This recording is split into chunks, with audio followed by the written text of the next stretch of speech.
2025-ci il Azərbaycan Respublikasında Konstitusiya və Suverenlik Hüququ elan edilmişdir.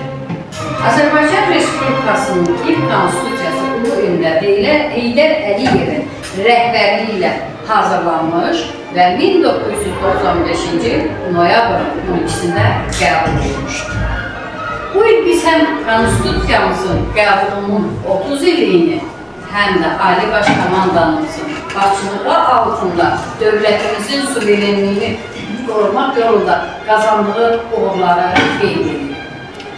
Bu konstitusiya dövlətimizin müstəqilliyinin, suverenliyinin və ərazi bütövlüyünün qorunması, dünya ölkələri ilə dostluq və əmin-amanlıq şəraitində əməkdaşlığın təmin edilməsi kimi niyyətlərin həyata keçirilməsi üçün bir sənəddir.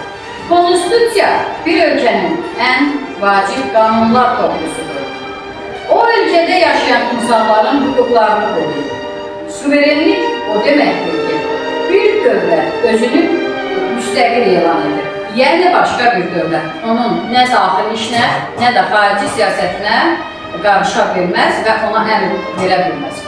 Azərbaycan Respublikasının 2024-cü il 14 sentyabr prezidentinin 2024-cü il 19 sentyabr tarixli 294 nömrəli sərəncamına əsasən sentyabrın 20-si Azərbaycan Respublikasında Dövlət Suverenliyi günü elan edilmişdir. Biz konstitusiyamıza hörmət etməli, qaydalara əməl etməliyik ki, dövlətimiz həmişə güclü olsun. Suverenliyimizi qorumalıyıq, çünki o bizim azadlığımız və gələcəyimiz deməkdir. Gəlin, daim dövlətimizi sevək, hüquqlarımızı anlayaq və vəzifələrimizi yerinə yetirək. Çünki güclü Azərbaycan, güclü gələcək deməkdir. Mən bu torpağın sahibiyəm.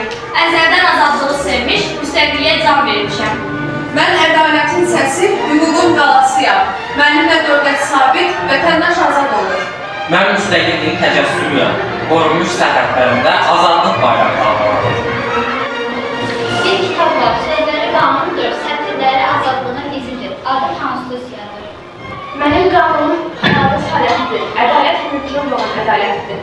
Konstitusiyam səninlə öyünürəm, hüququ qoruyacağım, haqqa böyüyürəm. Konstitusiya mənə deyir, haqqını vətənini sev, xalqını qoru, haqqını müdafiə et. Bu kitabın səhifələri qanunla yazılır, amma onun ruhu ədalətdir. Mən öyrəndim ki, haqqını bilən xalq güclü, qanuna sadiq insan azad olur. Biz bu torpağın övladları və söz veririk ki, konstitusiyanın işi ilə addımlayacağıq. Yaşamaq və böyümək şuurudur. Heç bir uşaq həyatın əlindən almaq olmaz. Ailənin yanında böyümək şuurudur. Uşağın ata-ana sevgilişdə yaşamaq haqqı var. Oxumaq hüququ, hər uşaq məktəbə getməli və oxumalıdır. Sağlamlıq hüququ, hər uşaq tibbi yardımdan istifadə edilir. Hər bir Azərbaycanlı bərabərdir, müstəqildir, azaddır. Bu sözlər mənim gələcəyimdir. Mən Azərbaycanlıyam və bu kitab mənim azadlığımın simvoludur. Hər kəs kimi uşaqlar da qaydaları pozulur. Ailəyə hörmət etmək, valideynə, böyüklərə hörmət vacibdir. Hüququn varsa qorxma, haqqın yoxsa danışma. Haqq gec gələr, amma gəldikdə öz yerini tapar. Haqqı danım, haqq qarşısında utanar. Qanun qanundur, ona hər kəs tabi olmalıdır. Yaxşı idarə qanunla olur, yoxsa qarşılıqlı düşür. Qanunu pozan öz haqqından da olar. Öz haqqını bilmək, özgəsini